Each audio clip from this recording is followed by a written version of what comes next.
Çay verip koysun. Tamam kim жасады? Айжамал жасап келди бүгүн. Аябай жакшы макарон менен. Эми бир Роза Атышевна бир суроом бар эле да. Орус тилинде глаголдорго качан ичкертүү белгиси коюлат эле? Мисалы делать дегенде ичкертүү белгиси бар, мягкий знак бар да, Мен да ошондон кийин кыйналып калдым да.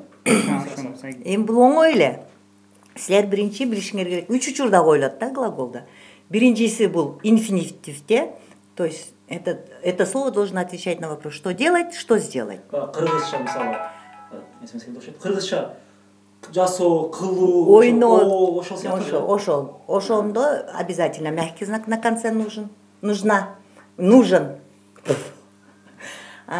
Экинчи учур, ты делаешь второе лицо единственное число, обязательно на конце этих слов надо ставить мягкий знак. Например, ты прыгаешь, ты играешь, ты спишь, ты лежишь и так далее. И үчүнчү учур бул повелительное наклонение глаголов дейт, бул буйрук ыңгайда. Буйрук ыңгайда жетишти. Например, встань, сядь. Ушу учурду билсең эле бүттү, ичкертүү белгини билип каласың. Иди деген. Жок, иди дегенде ал жерде талап кылынганын сен сезип атасыңбы, ичкертүү белгини? Кайсы жерге койгуң келип атат иди деген сөздү? Ичкертүү белгиси үнсүз тамгаларга коюлат да. Конечно, үнсүз тамгаларына. Анан да билип коюшуңар керек, кайсы жерге коюлбайт. Бул глаголы третьего лица единственного и множественного числа не ставится. То есть эти слова должны отвечать на вопрос, что делает, что делают. Азыр жасап аткан кыймыл аракет да, мисалы үчүн, что делает? Да, это глагол настоящего времени. Вода пьет. Кто вода пьет? Он пьет. Они пьют. Он играет. Они играют. Он спит. Они спят. Үчүнчү жак. Көптүк жекелик түрүндө экөөнү тең Я болсо болбойт да. Я болсо кошулабы? Каяка я болсо? Мен болсо, биринчи. Конечно, эми ал жерде талап деле кылынбайт Азамат. Ойлосоң, я играю. Кайсы жерге коесуң ичкертүү билип? Сядылардачы? Ся это частица особая, которая должна в инфинитиве тоже должен участвовать. Потому что делать? Играться. Смеяться, там мягкий знак надо. А вот что делает? Играются. Я сейчас играю. Играюсь. Анда мягкий знак келет. Играюсь. Анда өзүнөн өзү талап кылат. Ся частицасы негизи үнсүз тамгадан ся болот. А эгер ошол сянын астында үндүү болсо, анда с мягким знаком употребляется. Вот играюсь, адан кийин с мягкий знак келет. А играться, анда тыдан кийин ся болот дагы. Сянын астына келет. Сянын астына келет.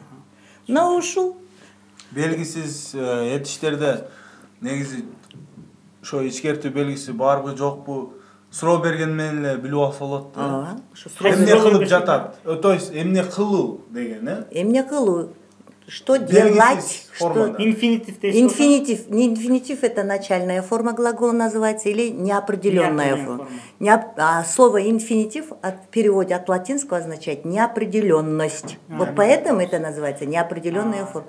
Неопределенная форма не имеет ни лица, ни числа, ни наклонения, ничего. Вот поэтому сен мен алга жатпайт. Жагы жок, чагы жок, саны жок. Ошондон аларды белгисиз. Кыргызчада кайсы баягы уу же кылуу, кетүү, көрүү. Ошол ойноо, кылуу, жатуу, уктоо дегендин баардыгы ошол. Гулять, играть, спать, прыгать, дёргать. Дагы баягы экинчи шарт ты деген, сен дегенден. Анда дайым кошулат да? Анда дайым кошулат. Мисал айтып койсоң. Мисал айтсаңыз. Ты играешь, ты спишь. После После шипящих бардыгына мягкий знак келет. Бардыгына.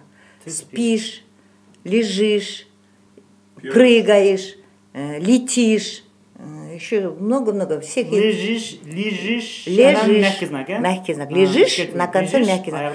После шипящих всегда надо ставить гуляешь, отдыхаешь, кушаешь, ешь, пьешь. Вот такой. Учурчакта да бул? Учурчак, баардыгы булар учурчактагы. Учурчак сүйлөп атабыз да?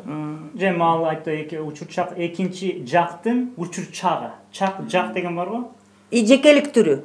жекелик түрү. Көптүк түрүндө в играете, анда мягкий знак. Анда болбойт, э? Бирок тдан кийин Сиздер, силер. бирок тдан кийин е жазылган үчүн т мягкий окулат да. Кайсында? Вы играете. Вы играете. Что делаете? Вопрос это. Суроо бериш керек экен да. Максим аке, мына мисалы үчүн бирдемкени түшүнбөсөңүз, сразу суроо берсеңиз, астында эмне бар, ошону билип аласыз да. Мисалы үчүн, что играть, что делать. Эгер суроодо т болсо, мягкий знак болсо, аштада бол. Что делаете дегенде мягкий знак жок. Что Бирок делаете? ошентип айтылат. Жумшак айтылат. Жумшак анткени те, я, ю үндүү тамгалардын атында бүт үнсүздөр жумшак да, ичке. Жумшак эмес, аны ичке дейт. Ошондуктан аларга ушундай сезилет да, ичкертүү белги койгун келип кетет. А бирок андай болбойт. Туура. Ал е бирок ичкертүү белги, ичкертүү айтылат. Мисалы орустар телефон деп айтат, да? Телефон. А ошо американцарда андай ичкертүү белги жок болгон үчүн ал телефонду телефон дейт, да? Т. Мягкий знак болгон үчүн анан орустар мисалы бизде англисче сүйлөп атканда ошондой проблема болуп калат экен. My телефон болсо анда мягкий знак, орус акцент болуп калат. Мисалы 10 дегенде тен деп, тен дешеби? Тен болуп калат. Ошол эже чоң рахмат, тамак жебиттиңер. Тамак жыйнап сабактарга кирели. Бүгүнкү тамак жакшы болду, бирок эми эртең ким жасап келет? Эртең акыл.